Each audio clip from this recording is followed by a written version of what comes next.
খাওয়া বাঁচার বিদ্যা দেখেন, আমরা জন্ম হওয়ার পরে মাসকে মাস লাচার হয়ে পড়িয়ে থাকি। মা যদি খাবার না দেয়, কোনো বাচ্চার বাবারও ক্ষমতা নাই যে সে খাইয়ে বাঁচতে পারে। কথা ঠিক না? রাত্রবেলা যদি জিহ্বা শুকাইয়া যায়, ভাইরা যতই কান্নাকাটি করবেন, মা না দেওয়া পর্যন্ত পাশে খাবার উপস্থিত, তারপর খাইতে পারবে? পারবে? কিন্তু একটা গরুর বাচ্চা, মুরগির বাচ্চা ডিম থেকে বাইরে হওয়ার পরেই কোন জায়গায় খাবার, সেই জায়গায় উপস্থিত হয়ে গেছে। 2 ঘন্টা 1 ঘন্টা পর একটা গরুর বাচ্চা বাইরে কোনো মতো যখন দাঁড়াইতে পারে, আস্তে আস্তে তার মায়ের দুধের কাছে উপস্থিত হয়ে যায়। আবার দুধটা শক্ত হয়ে গেলে মাথা দিয়ে বাড়ি মারিয়া নরম করতে হইবে। এটাও শেখার জন্য কোনো বক্তব্যে ভর্তি হওয়া লাগে, যেরকম লাগে। তাহলে খাওয়া বাছার বিদ্যা পশুদের বেশি না আমাদের বেশি? কথা কয় না রে? কোন পশুদের জন্য ফুড মিনিস্ট্রি, কোন খাদ্যের গোডাউন, কোন এগ্রিকালচার ব্যবস্থা আছে? কিন্তু আজকাল তো কোনো পশুদেরকে হাঙ্গার স্ট্রাইক করতে দেখছেন যে আমাদেরকে খাদ্য দাও, খাদ্য দাও, খাদ্য দাও? কথা কয় না। কোন পশু না খাইয়া মরতে দেখছেন? হ্যাঁ, গৃহপালিত পশু, আমরা যেগুলো গৃহপালিত করি, এরকম কিছু পশু গৃহপালিত হওয়ার কারণে অনেক সময় না খাইয়া মারা যায়। কিন্তু যত বন্য পশু আছে, আজ পর্যন্ত কোনো পশু না খাইয়া মারা গেছে শোনা গেছে? কথা হয় না। বরং আমাদের গৃহপালিত পশুর চেয়ে বন্য পশুদের স্বাস্থ্য আরো ভালো। তাহলে বোঝা গেল খাওয়া বাছার বিদ্যা আমাদের বেশি না পশুর বেশি? যদি কোন এই বিদ্যার বাইরে, এই পঞ্চ ইন্দ্রিয় শক্তির বাইরে আরেকটা শক্তি আছে, যে শক্তিটার নাম হইল কলবের শক্তি। জোরে কোন সুবহানাল্লাহ। এই শক্তিটা আল্লাহ পাক কোন পশুকে দান করেন নাই, এই শক্তিটা দান করছেন শুধু জিন এবং ইনসানকে। জোরে কোন সুবহানাল্লাহ। কারণ পশুদের জন্য আল্লাহ চেনার দরকার নাই, ওদের কলবের শক্তিরও দরকার নাই। মালিক চেনতে হইবে জিন এবং ইনসানকে, এই জন্য কলবের শক্তি দানও করছে জিন এবং ইনসানকে। সবাই বলো সুবহানাল্লাহ। এই কলবের শক্তি দিয়া, এই বুঝ শক্তি দিয়া আমার মাওলাকে আবিষ্কার করতে হবে। সুবহানাল্লাহ কইবেন না? রাজি আছি না নাই? বুঝ শক্তিটা কি একটু বুঝাই। ভাই সাউন্ড বক্সটা একটু বন্ধ করেন তো, দেখি কত কই আরাম পারে কিনা। যেমন রাস্তার ওই পাশে খোলা তার, তারের ভিতরে 11 কেবি ভোল্ট। আপনি যদি সারা পৃথিবীর সমস্ত আলেম ওলামা উকিল মুক্তার প্রফেসর বলাইয়াও গরুরে বুঝান, এ গরু খবরদার ওই তারের কাছে যাইস না, ওই জায়গায় গেলে শর্ট লাগিয়ে তুই মারা যাবি, আমার কথা বিশ্বাস হয় না? দেখ ওই তারের মাথায় বাতি জ্বলতে আছে, তারে কিন্তু কারেন্ট আছে। গরুরা এটা বুঝবে? কথা কম। কিন্তু এটা মানুষের যদি বুঝান, বুঝবে না? বুঝবে না। এই যে না বলে বুঝ শক্তি, এই বুঝ শক্তিটা আল্লাহ পাক শুধু দান করছে জিন এবং ইনসানকে। জোরে কোন সুবহানাল্লাহ। এখন এই বুঝ শক্তি দিয়া আল্লাহর আবিষ্কার করতে হইবে। এখন আল্লাহ বলতেছেন কেমনে আবিষ্কার করবি? তোরা দেখো না আমারে? অফি আনফুসিকুম আফালা তুবসিরুন। জোরে কোন সুবহানাল্লাহ। আল্লাহ বলতেছেন তোর মধ্যেই তালাশ কর, দেখবি আমি মাওলারে পাইয়া যাবি। ওয়ানাহনু আকরাবু ইলাইহি মিন হাবলিল ওয়ারিদ। আমি তো শাহ রগের চেয়ে কাছে অবস্থান করি। ফাআইনামা তুওয়াল্লু ফাথাম্মা ওয়াজহুল্লাহ। তোরা যেদিকে তাকাবি সেদিকেই দেখবি আমি মাওলায় আছি। জোরে বল সুবহানাল্লাহ। একটা গাছ নিয়ে গবেষণা কর, দেখবি আমি মাওলারে পাইয়া যাবি।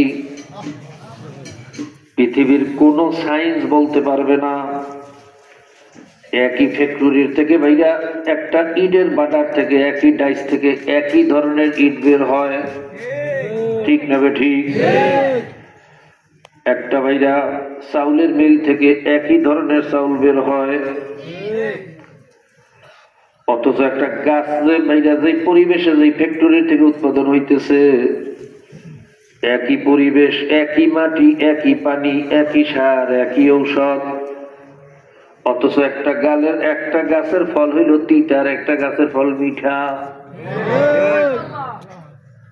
শুধু তাই না, একটা গাছের ফল খাইলে মানুষের স্বাস্থ্য ভালো হয়, আরেকটার ফল খাইলে মানুষটা মারা যায়।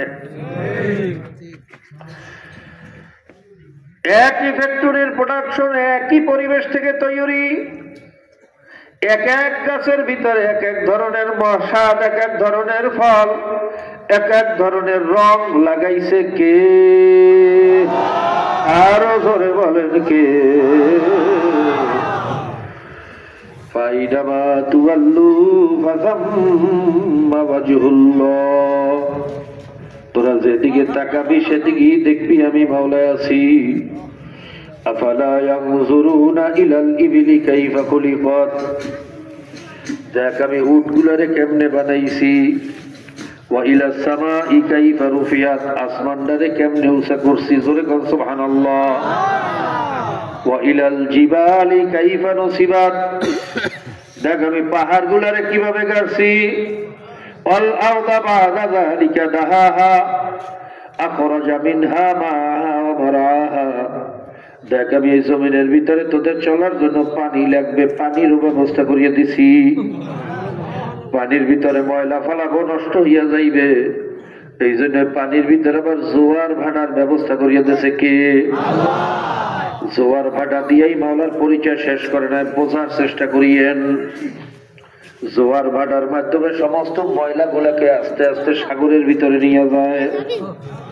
সাগরের ভিতরে রাখছে আবার কোটি কোটি হেক্টর টন নোনা পানি। ওই নোনা পানির মাধ্যমে সমস্ত ময়লা গুলাকে নেস্তনাবুদ নিশ্চিহ্ন করিয়া ফেলায় কে? আবার এই সাগরের কোটি কোটি বন নোনা পানি নদীর ভিতরে ঢোকে, কিন্তু নদীর ভিতরে ঢোকার পরে সমস্ত পানিগুলো আস্তে আস্তে মিষ্টি পানি হইয়া যায়। কারণ আমার মাওলায় জানে যদি নদীর ভিতরে নোনা পানি ঢুকাইয়া দেয় আমার বান্দা বান্দির বড় কষ্ট হইবে, ফসল নষ্ট হইয়া যাইবে, ওদের খাইতে বড় কষ্ট, ওদের গাছের ছাল খাইয়া গাছের পাতা খাইয়া বাঁচা লাগবে। এই জন্য নদীর মুখের ভিতরে একটা গাইবী অদৃষ্ট ফিল্টার আছে। ভাইরা দুনিয়ার কোন সাইন্টিফিক, কোন বৈজ্ঞানিক, কোন সাহিত্যিক এরকম গাইবী ফিল্টার দিয়া কোটি কোটি হেক্টর টন নোনা পানি মিষ্টি পানি বানাইতে পারবে? জোরে করে খেলা কা, আরো জোরে বলেন কা। ভাইরা ডক্টর মরিস বুখাইলি এই আয়াত নিয়ে গবেষণা করতে গিয়ে এই মুসলমান হইয়া গেছে। ডক্টর মরিস বুখাইলি কোরআনুল কারীমের ভিতরে ভুল ধরার উদ্দেশ্যে কোরআন নিয়ে গবেষণা করতেছে। বেশ অনেক লম্বা ইতিহাস, আমি সেদিকে যাব না। ওর উদ্দেশ্য ছিল কোরআনে ভুল ধরবে। প্রথমে কোরআন উল্টাইয়া দেখে লেখা যালিকাল কিতাবু লা রাইবা ফি, জোরে কোন সুবহানাল্লাহ। আর লরিয়া চড়িয়া বসছে, কি বলে এই কিতাবে বলে কোনো ভুল নাই, কোনো সন্দেহ নাই। এত বড় চ্যালেঞ্জ দেওয়ার ক্ষমতাই দুনিয়ায় কারো নাই যে আমার বইয়ে কোনো ভুল নাই। ভাইরা পৃথিবীর এমন কোন সাহিত্যিক, এমন কোন দার্শনিক, এমন কোন কবি, এমন কোন লেখক তার বইয়ে এই চ্যালেঞ্জ দিতে পারে না যে আমার বইয়ে কোনো ভুল নাই। হয়তো শব্দের দিক থেকে, নয়তো অর্থের দিক থেকে, নয়তো বালাগাত ফাসাহাতের দিক থেকে, নয়তো মানতিক ফালসাফার দিক থেকে, নয়তো সায়েন্সের দিক থেকে, নয়তো দর্শনের দিক থেকে, নয়তো মহাকাশের ব্যাপারে, নয়তো ভূতত্ত্বের ব্যাপারে, নয়তো স্বাস্থ্যের ব্যাপারে যত আলোচনা আছে একটা না একটা ভুল হবেই হবে। ঠিক নেবে ঠিক। মরিস বুখাইলি চিন্তা করলো এই চ্যালেঞ্জ কে দেশে, এত বড় সাহসটা কার? আমি পণ্ডিত মানুষ, এই কিতাবে ভুল ধরবই ধরব। ডক্টর মরিস বুখাইলি ভুল ধরার উদ্দেশ্যে যখন কোরআন নিয়ে গবেষণা শুরু করছে, পৃষ্ঠা যত উল্টায় ততই আশ্চর্য হইয়া যায় যে এটা কেমন কিতাব, এটা কেমন সাহিত্য।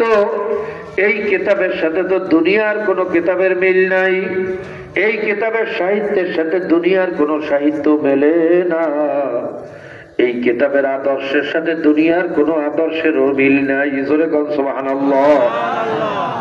এত উচ্চ মানের সাহিত্য নবী মোহাম্মদ তো পড়ালেখাই জানতো না, সে তো কোনো স্কুলে কলেজে বাইরে মাদ্রাসায় পড়ে নাই, এমনকি নিজের নামও নিজে লিখতে পারতো না।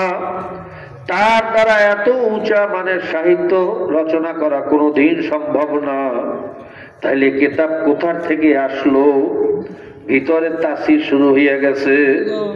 ভাইয়া কোরআনের সবচেয়ে বড় মজেজ হইল কোরআন নিয়ে গবেষণা জি করছে মাওলা তারই একটা বুঝ দিয়ে দিয়েছে।